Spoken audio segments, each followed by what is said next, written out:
really keeping the Halloween alive with my little hand towel. Hey boo. Look, I'm gonna level with you. I've not washed my hair in a very long time.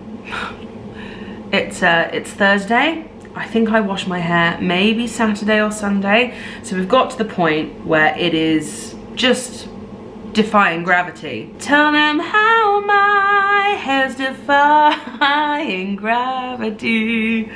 Like, it's a lot. It's because I'm wearing a wig. So what's the point of washing it when it's just gonna be putting pin curls every day, and I'm the only one who has to touch my hair, so blah. And I'm taking my daughter swimming tomorrow as well, so it's only gonna, you know, I'll wash it after that, promise. Today's lesson is one of my favorites, mainly because it comes from one of my favorite movies, and that movie is about time. If you haven't seen it, please go and watch it, because it's just gorgeous and sweet and wholesome and lovely, and I won't hear any about time slander ever. But if you haven't watched the film, I am gonna spoil it slightly for you, so if you want to watch it and not watch this video and get spoilers, then click away now. I don't judge. Come back in a couple of days for the next video, or watch the last one again. I don't mind. Have you made your choice? Are you staying? Are you going? Let's crack on. So, About Time is about a guy, and his father breaks it to him that he comes from a long line of time travelers, and the way that they time travel is by going into a dark cupboard, closet, a dark space, closing their eyes, clenching their fists, and imagining the point in their lives that they want to travel back to. You get sort of like a brief rundown of what the rules are. They can only go back in their own timeline. But basically, his dad tells him that the secret he has found to living an amazing life and using this amazing power to the best of its ability and to their advantage is to go through your day, and then at the end of that day, time travel back and live it again. But this time, noticing all the things that you didn't notice the first time around. Now that they sort of know the blueprint of the day and what the day is going to be and how the day is going to turn out, they can make a point of enjoying it more.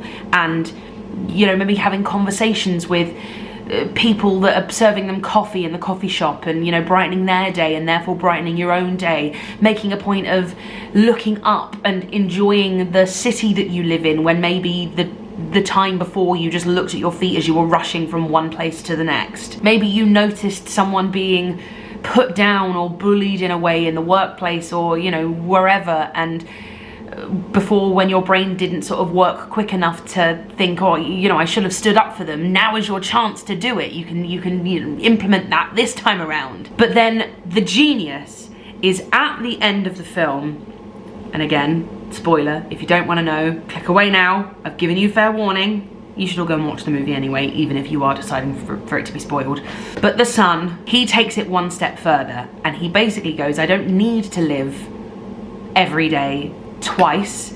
I just need to live it once, imagining it's the second time around, and making a point of noticing all the things that I would go back and notice the second time around, of having those small talk conversations with the people that you're coming into contact with every day, from people on the tube to the people at Costa. And of course, it's not that easy. Of course, it takes, you know, a lot of practice, and there will be some days that are just a bit shit and no one expects you to romanticize them, as it were. But I do think there is something in making an effort to romanticize even the most mundane parts of your life.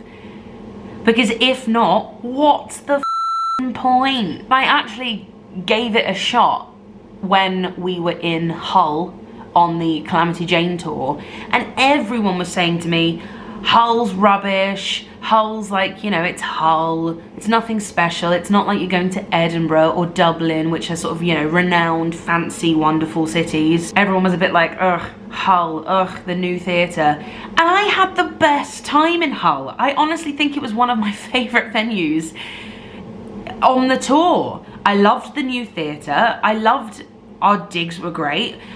The aquarium was amazing. We found this amazing brunch spot called Nibble. Humber Street was incredible and had all of these little independent shops where people like sold their amazing jewelry and arts and crafts and stuff. Like, I loved it. And so I started to sort of like make a little video. I always make TikToks and reels and stuff when I know I'm going to do something exciting. Like, I'm going to you know, I'm performing at the Royal Albert Hall, or I'm going to a PR event that I've been invited to and I know it's going to be a bit swanky and there's going to be fun things there.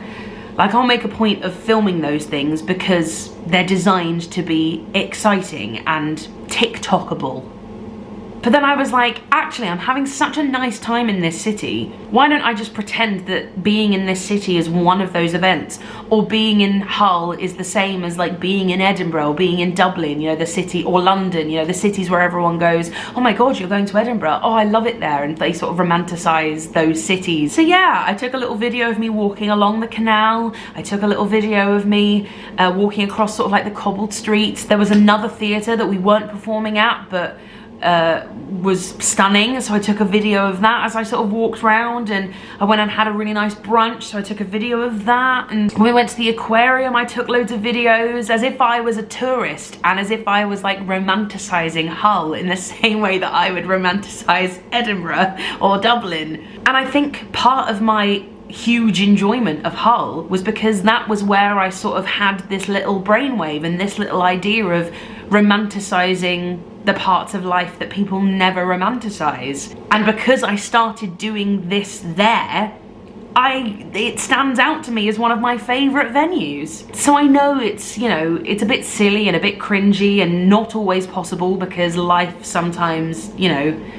lifes, and sometimes you have a day that you just cannot romanticize because it's a rubbish day, and that's also fine. But I just think there is something in the about time philosophy of pretending like this is the second time you've lived this day, and so you're making a point of noticing all the things that you didn't notice the first time round, and you get to see the life that you're living through rose-tinted glasses. I don't know, I just think there's something in that, and I really love it and urge you to give it a go because it is fun. And if that isn't what life is about, then I don't know what is.